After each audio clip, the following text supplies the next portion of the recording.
2004년 경기도 화성. 한 여대생이 수영 강습을 마치고 집으로 향하는 버스에서 내렸습니다. 저녁 8시 35분, CCTV에 포착된 그녀의 마지막 모습이었죠. 그로부터 20일 후, 인근 야산에서 백골화된 시신이 발견됩니다. 22살 노세령 씨였습니다. 범인은 그녀의 소지품을 하나씩 버리며 수수께끼 같은 흔적을 남겼습니다. 휴대폰, 속옷, 화장품, 수영복, 신용카드까지 마치 의도적으로 수사진을 조롱하는 듯한 행동이었죠. 하지만 정작 사건의 유일한 물증은 연구실에서 오염되어 버렸고 핵심 증거물들은 행방불명 상태입니다. 11년이 지난 지금도 진실은 미궁 속에 남아 있습니다. 과연 그날 밤 버스 정류장에서 무슨 일이 벌어진 걸까요?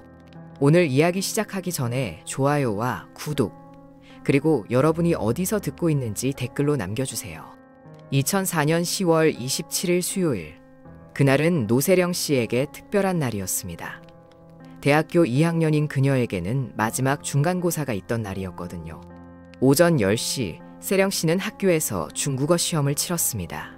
평소와 다름없는 모습이었죠. 시험을 마친 후 그녀는 집으로 돌아왔습니다. 오후 3시경이었습니다. 집에는 두 동생이 기다리고 있었어요. 세령 씨는 분식집에서 사온 떡볶이와 김밥을 동생들과 나눠 먹었습니다. 평범한 오후의 풍경이었죠. 시험 기간 동안 바쁘게 지낸 탓에 동생들과 함께하는 시간이 더욱 소중했을 겁니다. 세령 씨는 170cm의 키에 긴 생머리를 가진 평범한 대학생이었어요.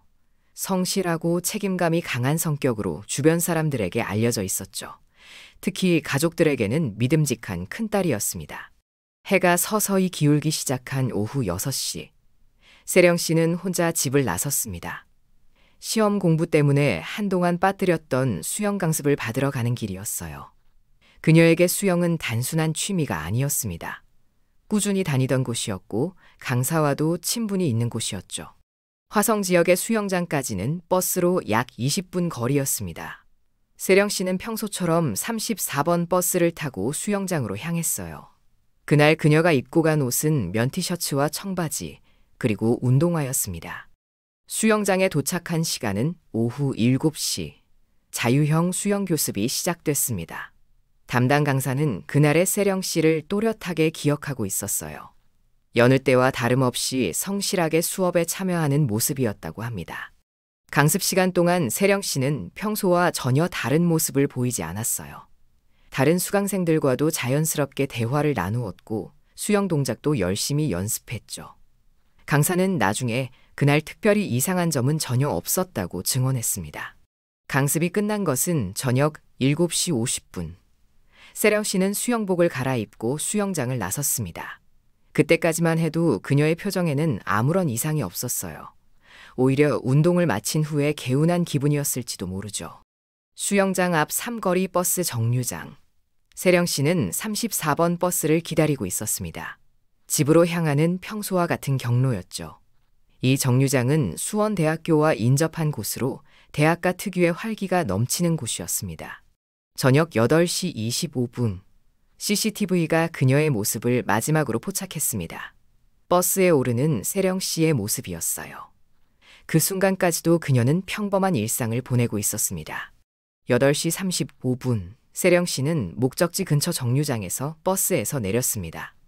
집까지는 걸어서 약 30분 거리였어요.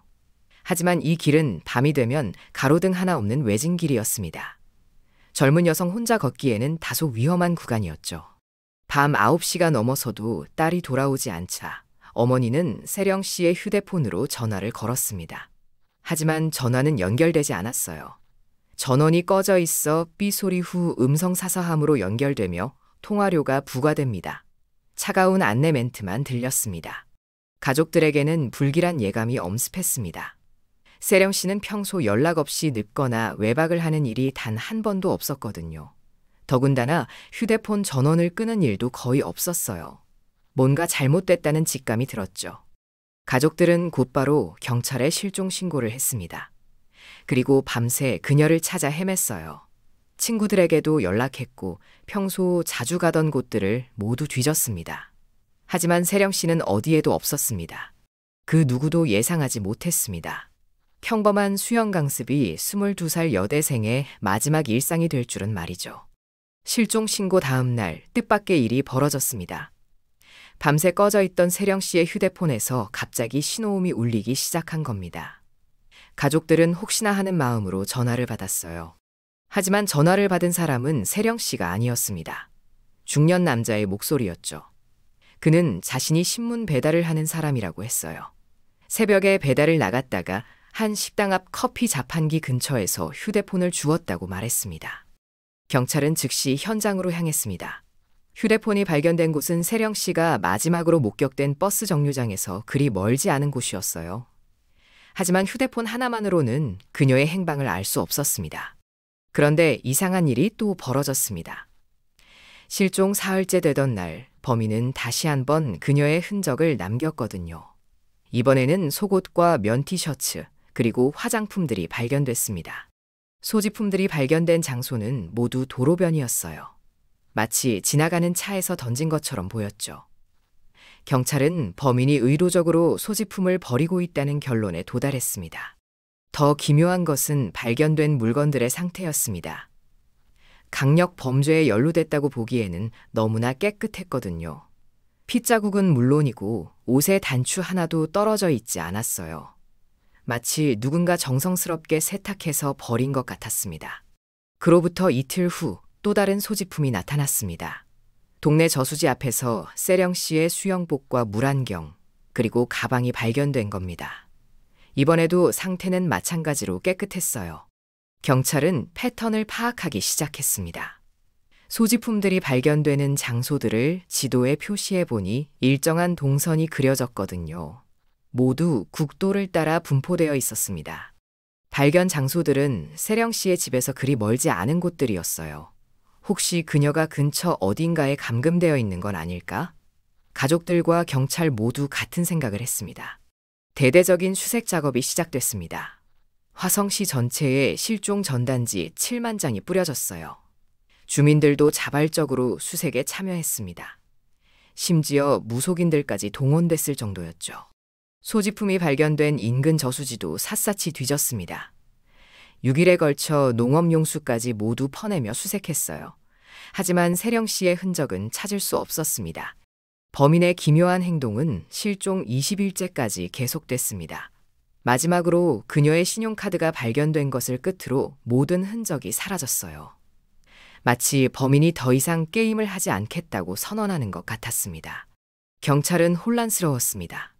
납치범이 피해자의 소지품을 이렇게 하나씩 버리는 경우는 매우 드물었거든요. 더군다나 모든 물건이 깨끗한 상태라는 점은 더욱 이해하기 어려웠어요. 전문가들은 범인이 수사진을 의도적으로 조롱하고 있다고 분석했습니다.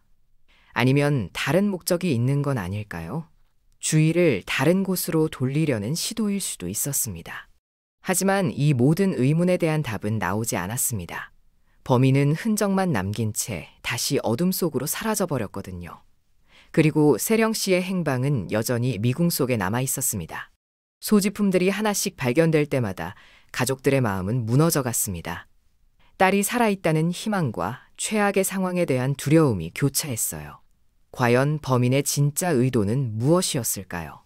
수많은 소지품이 발견됐지만 정작 가장 중요한 단서는 뜻밖의 곳에서 나왔습니다. 바로 세령 씨가 실종 당일 입고 있던 면 티셔츠에서였어요. 경찰이 면 티셔츠를 자세히 살펴보던 중 겨드랑이 부분에서 작은 풀씨들을 발견했습니다. 육안으로는 거의 보이지 않을 정도로 작은 것들이었죠. 이것들을 식물 전문가에게 의뢰해 분석한 결과가 나왔어요. 그 정체는 주름조개 풀이었습니다. 일반인들에게는 생소한 이름이지만 이 식물에는 독특한 특성이 하나 있었어요. 근이풀과 마찬가지로 점액 성분을 가지고 있어서 지나가는 동물이나 옷감에 쉽게 달라붙는다는 것이었습니다. 전문가의 설명에 따르면 주름 조개풀의 씨앗이 퍼지는 시기는 바로 늦가을이었어요. 세령 씨가 실종된 10월 27일과 정확히 일치하는 시기였죠. 이는 우연이 아닐 가능성이 높았습니다. 더 중요한 것은 주름 조개풀의 서식지였습니다.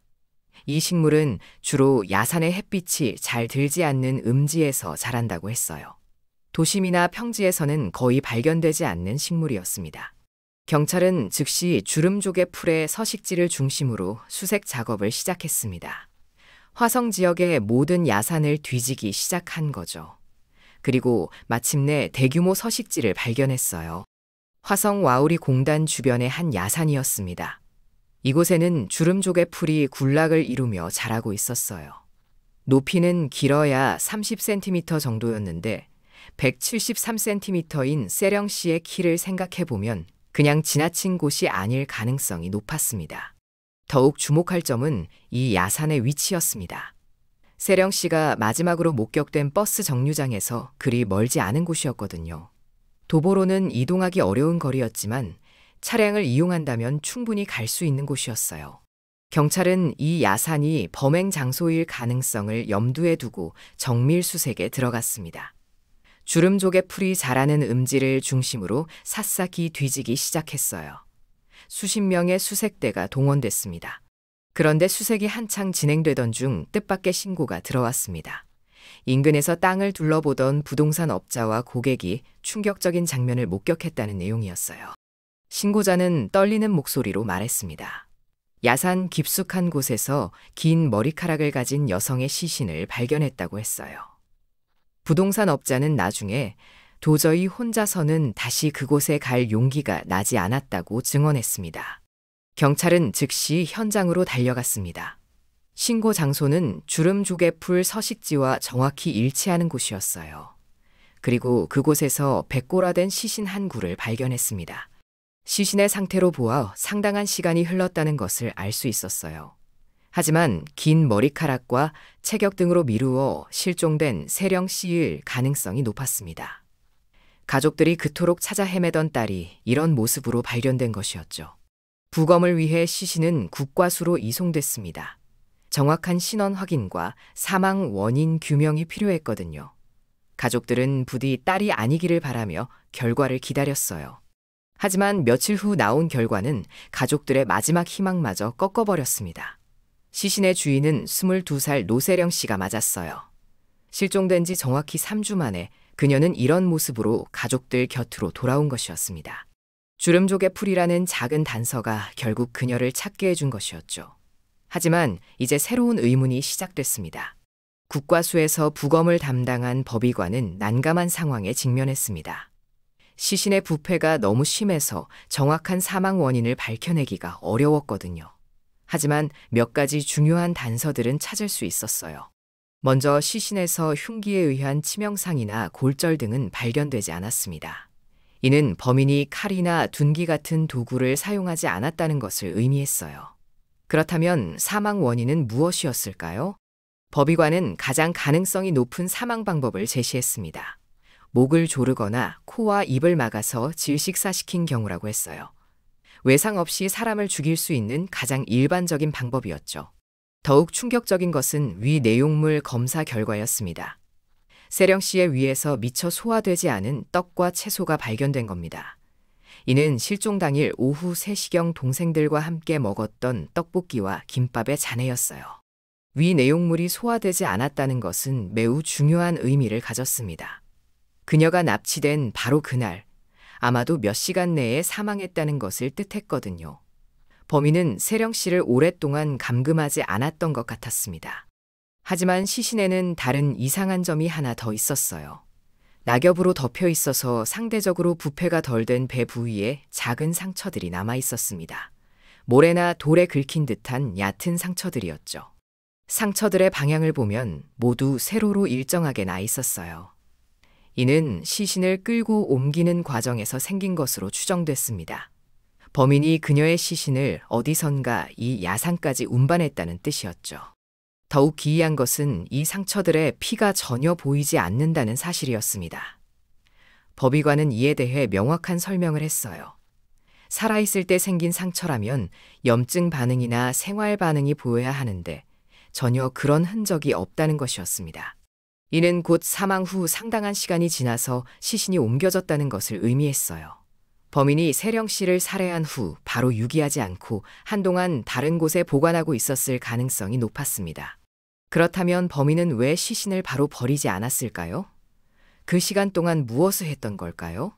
이런 의문들이 수사진의 머릿속을 복잡하게 만들었어요. 또 다른 중요한 증거가 세령 씨의 청바지에서 발견됐습니다. 청바지 다리 부위에서 정액이 채취된 것이었어요. 이는 성범죄가 동반됐을 가능성을 시사하는 결정적인 증거였습니다. 정액에서 DNA를 추출할 수 있다면 범인을 찾는 것은 시간 문제였어요. 과학 수사의 힘으로 진실을 밝혀낼 수 있을 것 같았습니다. 경찰과 가족들 모두 이 증거에 큰 기대를 걸었죠. 하지만 범인의 정체를 밝히기 위해서는 먼저 세령 씨가 어떻게 납치됐는지부터 알아야 했습니다. 그녀가 마지막으로 목격된 버스 정류장에서 야산까지의 동선을 추적해야 했거든요. 수사진은 지도에 중요한 지점들을 표시해봤습니다. 버스 정류장, 시신 발견 장소, 그리고 소지품들이 발견된 곳들을 연결해보니 일정한 패턴이 보였어요. 모두 국도를 따라 분포되어 있었습니다. 도보로는 이동하기 어려운 거리들이었어요. 더군다나 범인이 시신을 상당히 먼 거리까지 옮겼다는 점을 고려하면 차량을 이용했을 가능성이 매우 높았습니다. 그렇다면 세령 씨는 버스 정류장에서 누군가의 차에 탔던 걸까요? 하지만 여기서 또 다른 의문이 생겼습니다. 세령 씨가 마지막으로 목격된 버스 정류장은 수원대학교와 인접한 대학가였습니다. 화성의 명동이라 불릴 만큼 번화한 곳이었어요. 저녁 8시 30경이면 아직 사람들이 많이 다니는 시간이었죠. 이런 곳에서 누군가를 강제로 납치하려 했다면 분명 사람들 눈에 띄었을 겁니다. 하지만 그날 밤 떠들썩한 납치 상황을 목격했다는 사람은 아무도 없었어요. 이상한 일이었습니다. 그렇다면 어떻게 납치가 가능했을까요? 세령 씨가 하차한 버스 정류장에서 집까지는 걸어서 약 30분 거리였습니다. 하지만 그녀가 걸어서 집으로 가지 않았을 가능성이 높았어요. 그 이유는 길의 특성 때문이었습니다. 버스 정류장에서 세령 씨네 집으로 가는 길은 밤이 되면 가로등 하나 없는 컴컴한 외길이었거든요. 젊은 여성 혼자 걷기에는 위험한 구간이었습니다. 인근 주민들의 증언도 이를 뒷받침했어요. 여기서 밤에 걸어 다니는 일은 거의 없다고 했습니다. 택시를 타거나 누군가가 데리러 오는 게 일반적이라고 말했죠. 그렇습니다. 택시라면 큰 소동 없이도 자연스럽게 그녀를 차에 태울 수 있었을 겁니다. 택시 기사가 범인이라면 세령 씨도 별다른 의심 없이 차에 탔을 거예요. 경찰은 즉시 택시 기사들을 수사 대상으로 올렸습니다. 당시 화성 지역에서 운행 중이던 택시는 800대, 인근 지역까지 포함하면 1000대가 넘었어요. 대대적인 DNA 채취 작업이 시작됐습니다. 택시 기사들도 적극적으로 수사에 협조했습니다. 결백을 증명하겠다며 자발적으로 DNA 채취에 응했어요. 모든 기사들이 진범을 잡기 위해 힘을 모았습니다. 하지만 수개월에 걸친 수사 결과는 실망스러웠습니다. 1000명이 넘는 택시 기사들의 DNA 중 어느 것도 세령 씨 청바지에서 나온 정액의 DNA와 일치하지 않았거든요. 그렇다면 범인은 택시 기사가 아니었던 걸까요? 아니면 다른 방법으로 그녀를 차에 태웠던 걸까요? 전문가들은 이 사건의 범행 수법을 분석하기 시작했어요. 전문가들의 결론은 전형적인 호의 동승이었다는 것입니다. 서울 같은 대도시에서는 흔하지 않지만 교통이 불편한 지방에서는 가끔 있는 일이라고 했어요. 실제로 그 지역에서는 마을버스가 고장나거나 운행을 중단하는 경우가 종종 있었습니다. 그런 때면 같은 방향으로 가는 사람들끼리 차를 함께 타는 일이 있었다고 해요. 특히 밤늦은 시간에는 더욱 그랬죠. 범인은 이런 상황을 이용했을 가능성이 높았습니다. 세령 씨에게 같은 방향으로 간다며 태워주겠다고 제안했을 수도 있어요. 평소 그런 관습이 있던 지역이라면 세령 씨도 별다른 의심 없이 차에 탔을 겁니다. 하지만 수사는 여기서 예상치 못한 난관에 부딪혔습니다.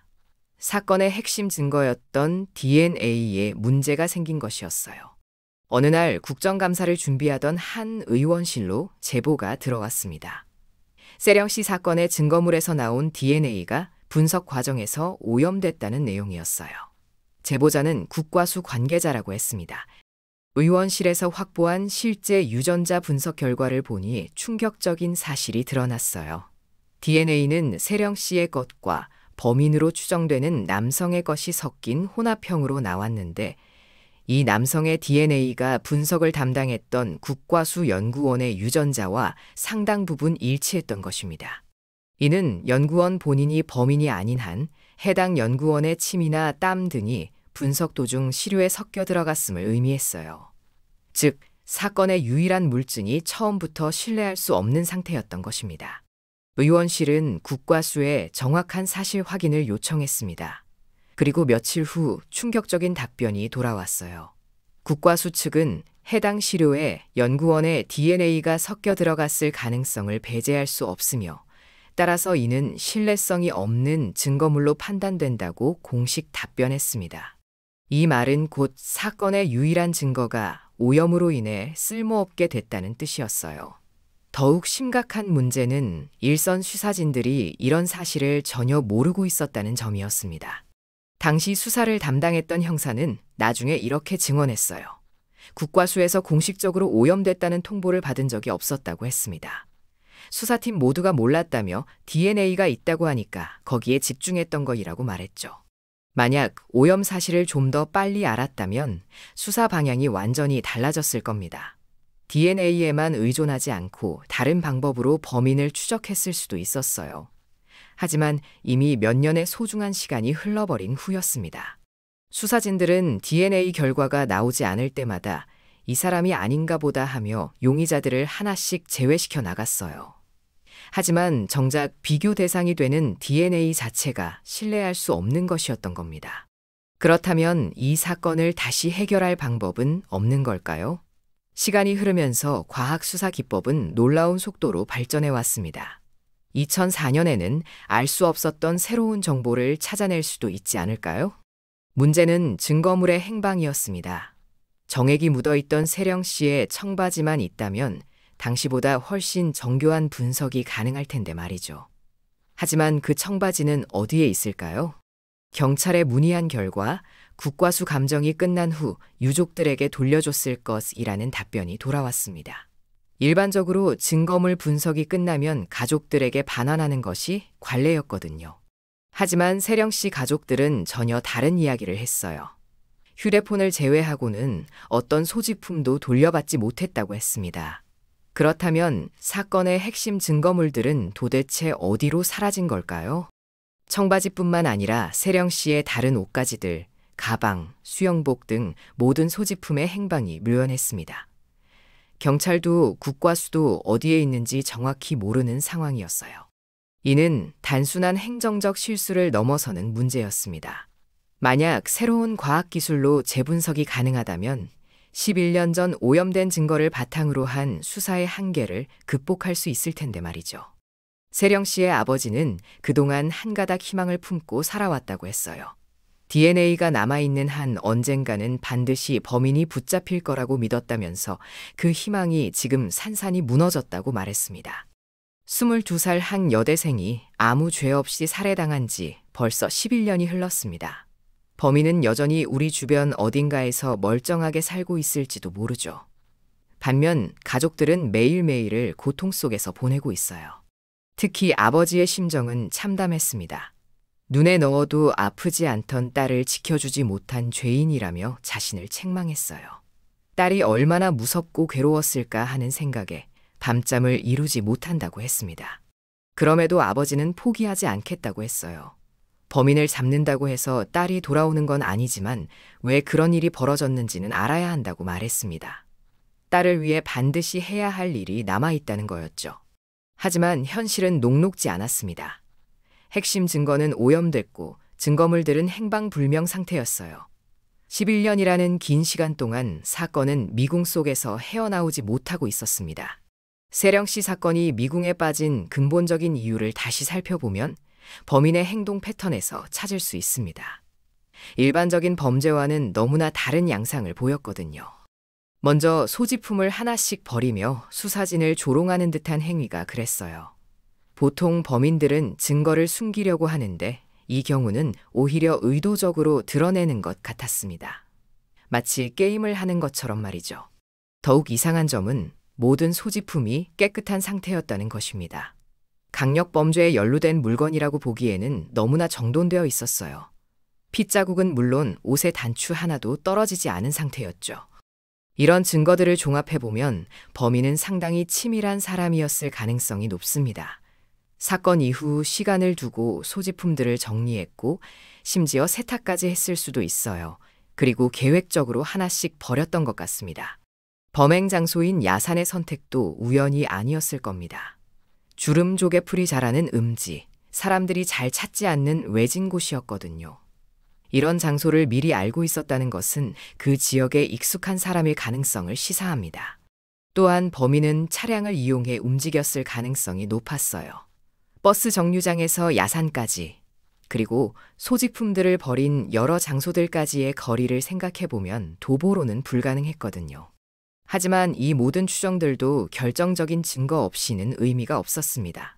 DNA가 오염됐고 다른 물증들은 행방불명 상태였으니까요. 그런데 한 가지 희망적인 소식이 있었어요. 최근 들어 과거 미제 사건들이 새로운 과학기술로 해결되는 경우가 늘고 있었거든요. 20년, 30년 전 사건들도 재조사를 통해 진범을 찾아내는 일이 종종 일어났습니다. 특히 DNA 분석 기술은 비약적으로 발전했어요. 과거에는 분석이 불가능했던 극미량의 시료로도 정확한 결과를 얻을 수 있게 됐죠. 만약 세령 씨의 소지품들을 다시 찾을 수 있다면 새로운 가능성이 열릴지도 모릅니다. 또한 데이터베이스의 확장도 큰 도움이 될 수 있어요. 과거에는 비교할 대상이 제한적이었지만 지금은 훨씬 많은 DNA 정보가 축적되어 있습니다. 범인이 다른 범죄를 저질렀다면 매칭될 가능성도 있죠. 하지만 무엇보다 중요한 것은 사건에 대한 관심이 지속되는 것입니다. 시간이 흐를수록 사람들의 기억에서 잊혀지기 쉽거든요. 하지만 누군가는 분명히 그날 밤의 진실을 알고 있을 겁니다. 혹시 세령 씨를 마지막으로 본 사람이 있을 수도 있어요. 아니면 범인의 이상한 행동을 목격한 사람이 있을지도 모르죠. 작은 단서라도 신고한다면 사건 해결의 실마리가 될 수 있습니다. 가족들도 포기하지 않고 있어요. 세령 씨의 아버지는 딸을 위해 끝까지 진실을 찾겠다고 다짐했습니다.